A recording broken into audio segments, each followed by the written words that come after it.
मला वाटतं आज तो दिवस आलेला आहे। गेल्या 14 वर्षाचा वनवास 2011ला युतीचा म्हणजे शिवसेनेचा आणि एकत्र म्हणून आपण नगराध्यक्ष हा 2011ला तिथे 8 ते 11 बरोबर नाही आपला नगराध्यक्ष होता। त्यानंतर 11 पासून ह्या वर्षापर्यंत आपला नगराध्यक्ष बसू शकणे हा 14 वर्षाचा वनवास आपण सगळ्यांनी आजच्या दिवसापासून मिळवून काढायचा ह्या विषयावर आपल्याला उतरायचा।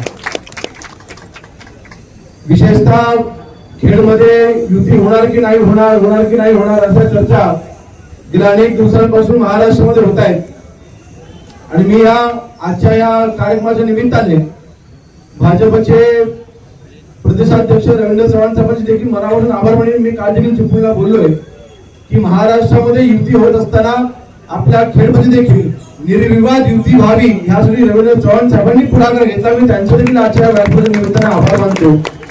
ही युती होणं ही काळाची गरज होती।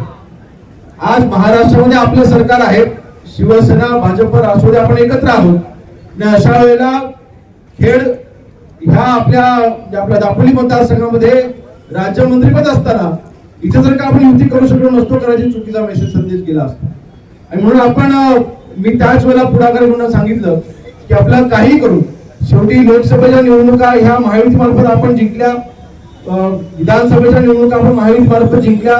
आता कार्यकर्त्यांच्या निवडणुका आहेत। आता कार्यकर्त्यांना आपण एकामेकांमध्ये संघर्ष करायला लावू नये। आपण 2 पावलं आपण मागे देखील येऊ, परंतु 100% युती झाली पाहिजे। आज मला खरोखर आनंद होतो सांगताना की आज युती मार्फत आपण हा उमेदवारी अर्ज आपण करतोय आणि माझा विश्वास आहे की ज्या वेळेला 3 तारखेला निकाल लागेल त्यावेळेला खेडचा नगराध्यक्ष हा युतीचा निवडून येणार माझा ठाम विश्वास आहे। तर जनता ही विकासाला साथ देईल। मागच्या 15 वर्षामध्ये नगर परिषदेमध्ये काय घडलं मला त्यावरती बोलायचं नाहीये। थोडी जरा बंधनं पण आली आहेत आणि बोलण्यावरती आता बंधनं राहतील की सुट्टी मला माहिती नाही, परंतु बंधनं सध्या तरी आता बोलताना आहेत।